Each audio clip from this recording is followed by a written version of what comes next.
Hey guys, this Neeraj and you watching Q tricks. स्वागत है आप सभी का क्यू ट्रिक्स 2.0 के इस यूट्यूब चैनल पे। चलिए शुरू करते हैं फिर आज की क्लास आज के पहले क्वेश्चन के साथ। तो जो हमारा पहला क्वेश्चन है वो है y का 90% जो है आपका वो x हो तो x का कितने प्रतिशत y होगा। तो ऐसे क्वेश्चंस में हम क्या करते हैं जहाँ पे x y वाली कंडीशन आ जाती है। हालांकि इस क्वेश्चन को करने के बहुत सारे तरीके हो सकते हैं, लेकिन स्पेशली हमको इस तरीके को अपनाना है कि हमें क्या करना है, x को y के फॉर्म में और y को x के फॉर्म में हमें चेंज करना है।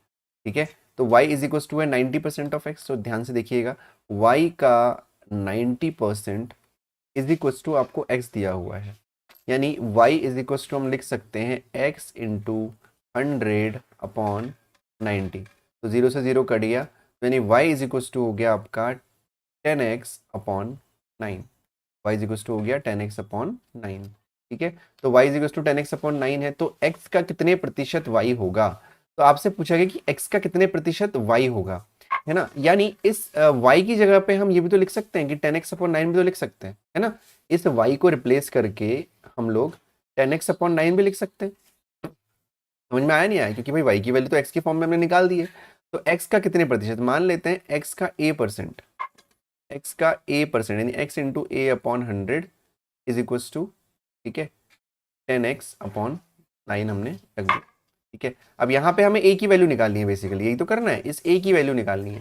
ठीक है, तो a की वैल्यू निकाल देते हैं भाई। x का a प्रतिशत यानी कितना प्रतिशत, यानी a प्रतिशत बराबर 10x/9। a की वैल्यू निकालने के लिए आप क्या करोगे, 10x/9 इंटू 100/x।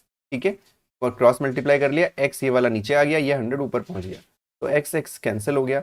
a की वैल्यू आपकी आ गई 1000/9, क्योंकि यहाँ पे सारे जो ऑप्शंस हैं वो आपके पॉइंट में डेसिमल में दे रखे हैं, तो आपको 1000 को 9 से डिवाइड भी करना पड़ेगा। तो अगर आप ध्यान से डिवाइड करोगे तो ऐसे कर लो, 1000 डिवाइड करेंगे 9 से, 9 1 जा 9, नीचे आ गया 1। क्योंकि अब ये 9 से 1 डिवाइड नहीं हो सकता, तो एक तो 0 नीचे आ गया, तो फिर से 9 1 जा 9 हो गया। ठीक है, फिर नीचे 1 आ गया, 0, 9 1 जा 9 हो गया। तो अब आगे करने की आवश्यकता नहीं है, सीधे ऑप्शन नंबर डी आप देख सकते हैं, दैट इज 111.1% आंसर।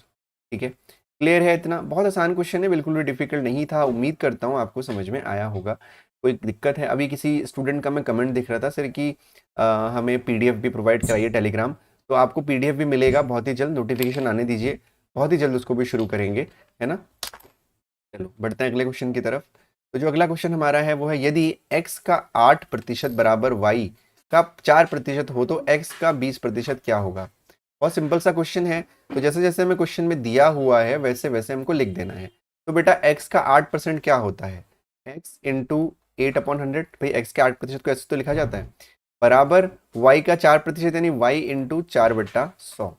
ठीक है, अब यहां से आपको x का मान निकालना है, ठीक है ना। x का 20% किसके बराबर होगा, अब यहाँ पे एग्जैक्ट आंसर नहीं दे रखा है ना। तो x का 20% निकालने के लिए पहले x की वैल्यू निकाल लो।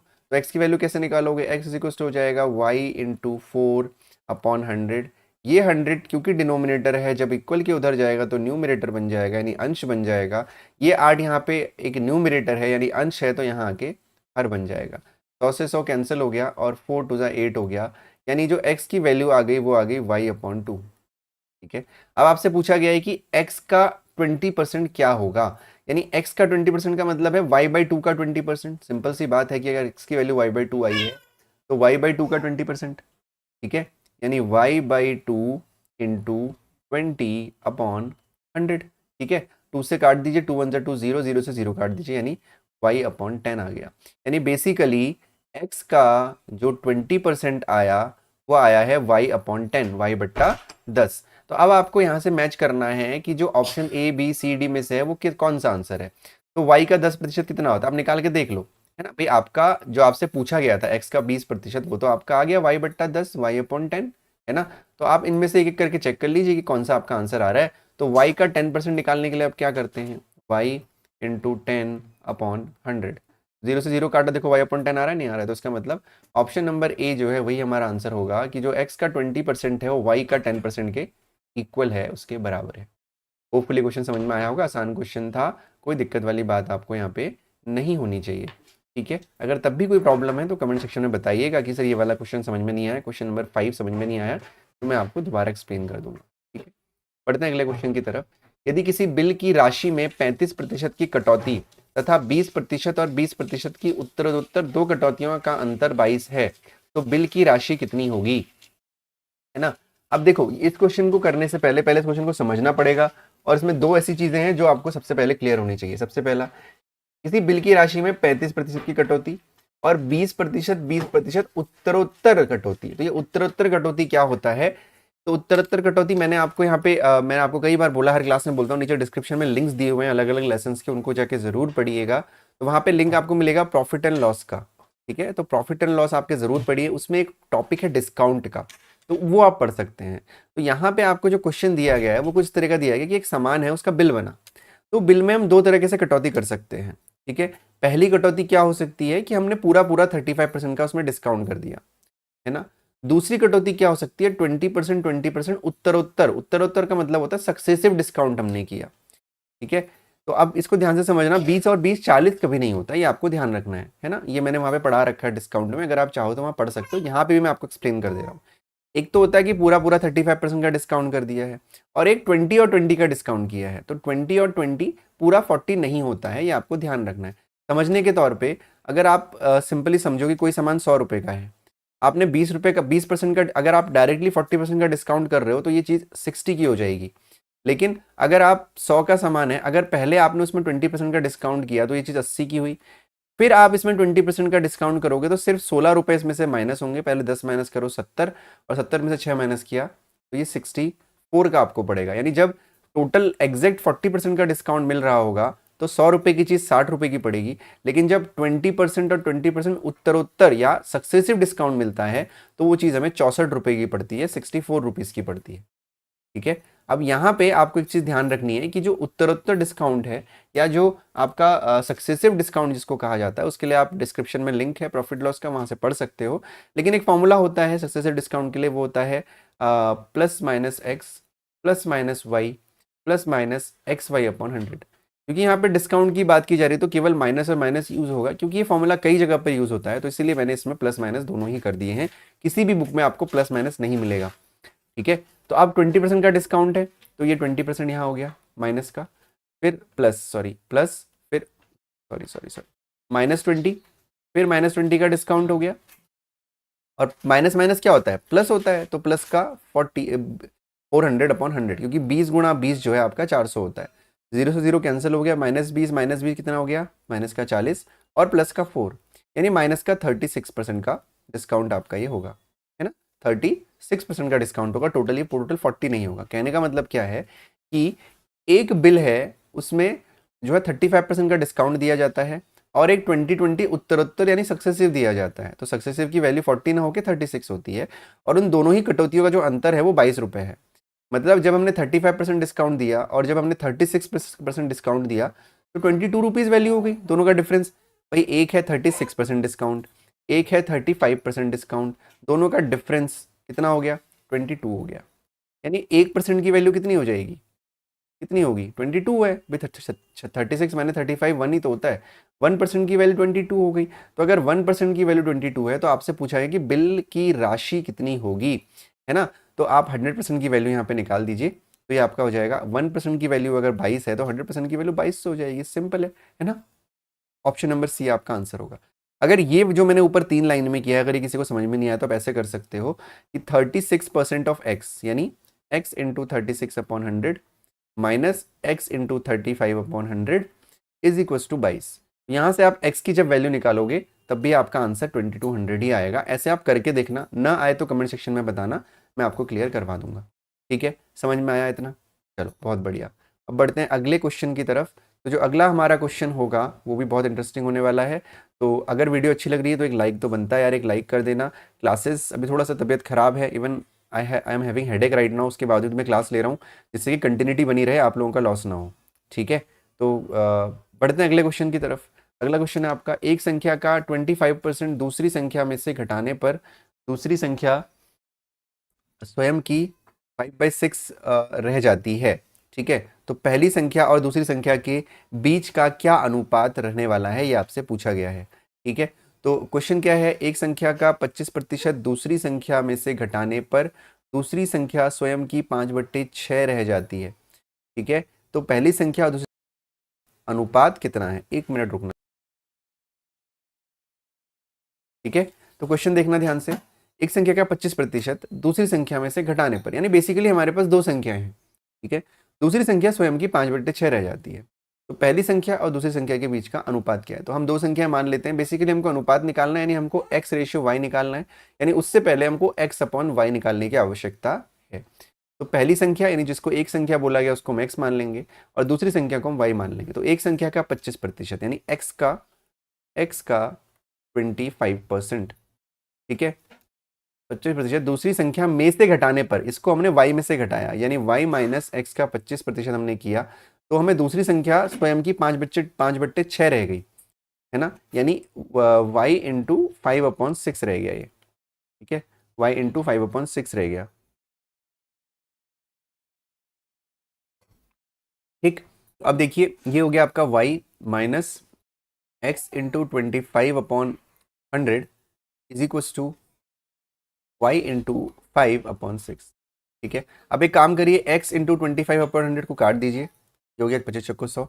इस पूरे को इधर लेके आ जाइए, इसको इधर ले जाइए, तो ये आपका हो जाएगा y minus 5y/6 is equal to x/4, ठीक है। तो ये हो जाएगा 1 नीचे और ये हो जाएगा 6, तो ये हो जाएगा आपका 1 6 6 यानी 6y minus 5y is equal to x/4। Basically हम क्या कोशिश कर रहे हैं, हम कोशिश कर रहे हैं कि हमें x/y की फॉर्म लेके आनी है। तो 6y माइनस 5y कितना होता है, y होता है, यानी y/6 इज इक्व टू हो जाता है x/4। अब आप एक काम करेंगे, क्रॉस मल्टीप्लाई करेंगे, इस y को आप नीचे लेके जाएंगे और इस 4 को ऊपर लेके आएंगे, ठीक है। जैसे कि इस 4 को ऊपर ले जाएंगे तो हो जाएगा 4/6 इज इक्व टू x/y।